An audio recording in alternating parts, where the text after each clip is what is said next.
Salut tout le monde, c'est Nelvia-chan et je vous retrouve aujourd'hui pour une nouvelle vidéo. Cette fois, on va faire du art journal. Alors cette double page, je l'ai faite un vendredi soir où j'avais très envie de scraper en mode no brain, c'est-à-dire sans réfléchir, en posant mon cerveau de côté, un petit peu comme la première page de ce art journal finalement.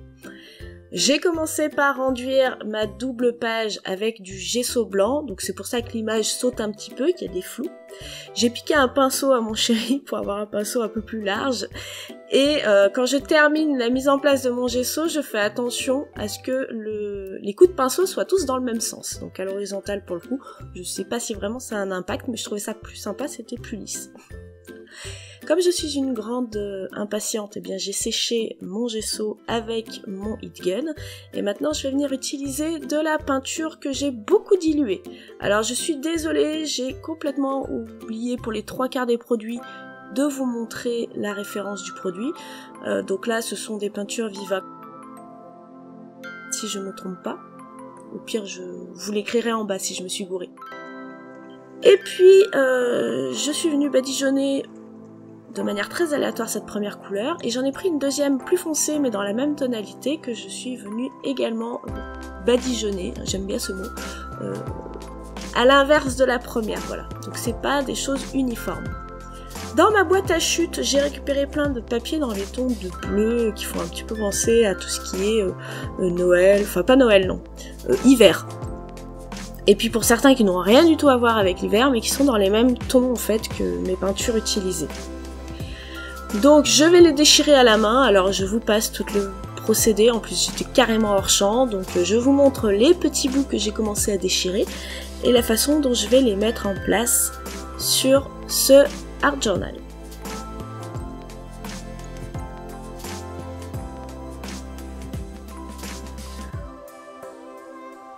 C'est vraiment des chutes que j'ai depuis, pour certaines mais alors vraiment très longtemps, plusieurs années, et je me suis dit que voilà, ces petits morceaux de papier dont j'arrive pas à me servir, j'allais les poser là, ça allait leur donner une utilité, ça me permet de ne pas les gâcher.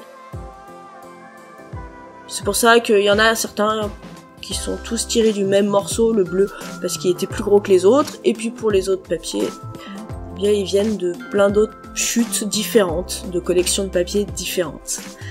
Pour les coller, j'utilise donc du mat gel, enfin du gel médium mat.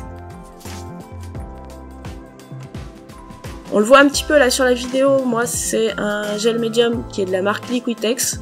Je peux pas vous dire s'il est mieux que les autres, j'en sais rien, je les ai pas essayés, mais pour le moment il me convient très bien. Donc je commence en appliquant une couche sur mon fond de page et puis après je viens poser mon papier et je repasse par-dessus le papier. Voilà. Au moins on est sûr qu'il n'y a pas de petites particules de papier qui rebiquent en fait. Quand vous faites ça, bien évidemment, pensez à bien nettoyer vos outils, votre pinceau très vite une fois que vous avez fini d'utiliser parce que sinon ça va coller les poils de votre pinceau, ça serait quand même super dommage. Je vous montre ce que je fais sur la page de droite et puis pour la page de gauche, on va passer vite, hein, je vous montrerai une fois collé pour qu'on puisse passer à la suite pour ne pas que la vidéo dure trop longtemps, ce qui est déjà un petit peu le cas à mon goût. Donc voilà, je termine de poser toutes mes chutes de papier et on va pouvoir passer à la suite. La suite, je vais la faire avec de la pâte de structure, donc de base elle est blanche, et je vais venir la colorer avec une aquarelle liquide Pink Fresh que l'on m'a offert et que j'avais très envie d'essayer. Alors je vais la tester de deux façons différentes sur cette page. La première, donc là je vous montre, c'est la teinte lavande. La première, c'est en la mélangeant avec ma pâte de structure. Donc je vais rajouter plusieurs fois des gouttes parce que bon, je ne sais pas du tout comment fonctionne ce type de produit. Du coup, il faut faire des essais et je me rends compte très vite que c'est très léger dans la pâte de structure. Donc je rajoute plusieurs fois des gouttes jusqu'à obtenir vraiment la couleur qui m'intéresse pour mon projet de art journal. Alors qui m'intéresse, c'est un grand mot parce que comme je vous l'ai dit, j'ai pas réfléchi quand j'ai fait ça. J'ai juste sorti des choses que j'avais envie d'utiliser, des choses que je voulais utiliser, comme les chutes de papier, comme cette aquarelle liquide, des choses que j'ai pas l'habitude d'utiliser ailleurs, comme la pâte de structure. Enfin voilà, j'ai fait un petit préparatif et j'ai fait avec ce que j'avais sous la main finalement. C'est un petit peu comme le défi fond de tiroir si vous voulez, sauf que j'ai pas autant de contraintes en fait. Donc là je pose avec un pochoir ma pâte de structure colorée. Et vous allez voir tout à l'heure, mais j'ai fait une bourde en fait, j'en ai mis dans le pli de ma double page. Et ça marche pas très très bien, mais je vous laisse découvrir ça par la suite. Toujours en mode grande flemmarde, et c'est là que je vais me rendre compte de ma bêtise, j'utilise mon heat gun pour faire durcir la pâte de structure plus rapidement. Là je me dis tiens, bizarre, la pliure comment ça va se passer, donc je plie, et puis je vais plier entièrement, hein. Hop là, voilà, ça c'est fait, et là, paf, catastrophe, c'est un peu dégueulasse. J'ai essuyé le surplus avec un torchon et je reprends ma peinture de base et je viens camoufler ce bazar. Donc je rajoute un peu de peinture sur le côté parce que je veux pas gâcher, j'en mets à 2-3 endroits de la page et d'une certaine manière ça justifie un petit peu le gros pâté qu'il y a sur le milieu gauche. Vous inquiétez pas, au bout d'un moment on le verra plus, là ça se voit encore beaucoup, ça se verra pas mal encore par la suite. Mais sur la fin, on l'a complètement oublié et ça dénote pas plus que ça. Donc j'ai bien séché tout ça, évidemment, hein, je vous ai repassé, je vous ai enlevé le passage du heat gun. Et là, j'ai envie de travailler avec une éponge, histoire de varier encore un peu au niveau des textures et des rendus.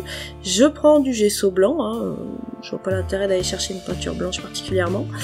Je prends ce que j'ai sous la main et je tamponne avec ma mousse pour donner un effet un peu cotonneux, un peu neigeux. Quelque chose de très doux, très diffus sur tous les bords de ma double page. Voilà. En plus, à 2 jours près, il neigeait grave chez moi, je crois. Je fais exactement la même chose cette fois avec de la peinture grise. Et mais cette fois je le fais j'insiste un peu moins et je le fais vraiment encore plus sur les bords. C'est simplement pour donner un cadre plus visible à ma double page. Je vais passer maintenant à tout ce qui est tampons. Donc là je vais sortir mes tampons, pas que de Crazy Little Craft, mais bon, mon gros flocon, vous savez que je l'aime, que je le mets partout.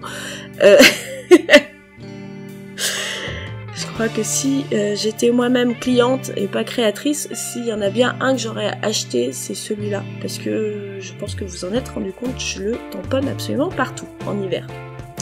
Donc voilà, je le tamponne avec de l'encre blanche. Donc moi j'utilise la Evriel, elle est fatiguée, elle a plusieurs années cette encre. Mais je fais exprès en fait d'utiliser cette encre-là parce que du coup, elle est pas trop nette et elle va pas dénoter en faisant trop ressortir le motif. Cette fois, je passe à d'autres tampons qui viennent de mémoire d'une planche Paper Smoshies.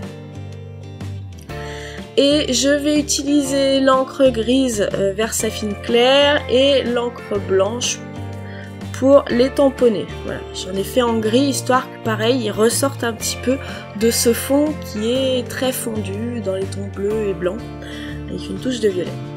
Donc je prends plein de motifs différents de cette planche de tampon et je crée mon fond avec ça.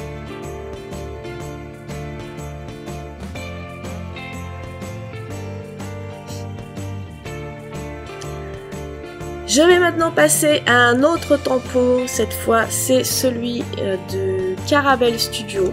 Alors je l'ai acheté il n'y a pas très longtemps, c'est un ensemble d'étoiles que je trouve absolument magnifique et que j'avais très envie d'utiliser, mais cette fois je l'ai tamponné en noir pour vraiment contraster avec le reste. Je vais passer au texte de ma double page et donc pour ça vous m'avez vu prendre la planche de tampon Lawphone. Je crois que l'alphabet il s'appelle Milo si je ne me trompe pas, je peux me tromper. Et je viens composer une partie de mon texte que je viens tamponner toujours à la Versafine, parce qu'elle est quand même beaucoup plus jolie cette encre. Voilà, donc un jour 2, et là c'est l'occasion également de sortir ma planche de tampon janvier de Crazy Little Craft pour tamponner le mot janvier. Donc oui, je sais, on est en février, je suis un peu à la bourre, mais j'ai dû tourner cette vidéo, je crois, aux alentours du 25 janvier, quelque chose comme ça. Comme j'ai tamponné sur des surfaces en volume, donc la pâte de structure en losange, eh bien il y a certains endroits qui n'ont pas bien fonctionné du tampon. Pourtant j'ai beaucoup insisté, mais enfin bon, voilà, il y a des limites quand même, donc je suis venue les repasser avec un stylo noir. Et je vais maintenant ajouter un motif, parce que moi j'ai besoin d'un motif. S'il n'y a pas de motif concret, des fois ça... j'ai un peu du mal. Donc je le tamponne sur ma page à la Versafine et je le retamponne sur une chute de papier blanc. Et deuxième utilisation de cette aquarelle liquide de Pink Fresh, eh bien sans la diluer cette fois, avec un petit pinceau, je viens tout simplement mettre en couleur le motif que j'ai tamponné sur ma chute de papier blanc. Je vais vous passer tout ce passage de mise en couleur parce que c'est un petit peu long. Mais bon voilà, je la teste, je regarde comment elle réagit, si elle fait des marques ou pas. Bon, elle fait pas de marques, si on peut la foncer ou pas, etc. etc. Bon, je me suis bien éclatée. C'est vraiment très agréable à utiliser. Je suis sûre qu'il y a plein d'autres utilisations à faire. Ah, crac, le clash. Quand j'ai découpé ma tasse, eh bien j'ai voulu faire ça bien en détourant l'intérieur de la anse, etc. etc. Ça n'a pas tenu le choc, ça a craqué. Qu'à ça ne tienne, je découpe la anse entièrement et je fais la partie évidée comme j'avais envie de le faire avec mon scalpel. Et bien je découpe, je colle les deux parties indépendamment. Et ni vu ni connu, ça ne se voit pas, il n'y a pas de souci. On a l'impression que tout a été détouré en un seul morceau. Encore un peu plus de contraste, mais en revenant sur la couleur violette, cette fois j'utilise des petits enamel dots. Donc là ils sont faits à l'avance, hein, ceux-là. Ils sont achetés tout prêts. Hein. Ce qui est pratique je trouve pour ce type de projet, parce que comme on va vite fermer la page, mettre du nouveau, eh bien ça risque d'être chiant d'attendre que ça sèche. Puisque comme vous voyez, après je suis venue découper tous les morceaux de papier qui dépassaient de ma double page. Et voilà donc cette double page de mon art journal qui est la vraie première créa du art journal, hein, c'est pas la couverture, est terminée. J'espère que ce petit mélange vous a plu. Je sais que maintenant vous attendez des couleurs plus chaudes parce que l'hiver c'est long, etc. etc. Bon, moi j'aime l'hiver et j'avais envie de le marquer dans mon art journal. Voilà pour cette vidéo. Si ça vous a plu, n'hésitez pas à me mettre un petit commentaire ou un pouce bleu en bas de la vidéo. Ça me fait toujours plaisir, ça me montre quel type de projet vous préférez par rapport à un autre. Et n'hésitez pas à me donner vos conseils si vous en avez, parce que je suis assez débutante au niveau du art journal. C'est vrai que c'est quelque chose que je fais en mode no brain comme je vous l'ai dit, mais éventuellement je vais bien réfléchir un petit peu de temps en temps si ça peut m'aider à m'améliorer. Je vous fais plein d'énormes bisous et je vous dis à bientôt. En attendant, scrapez bien. Bye bye!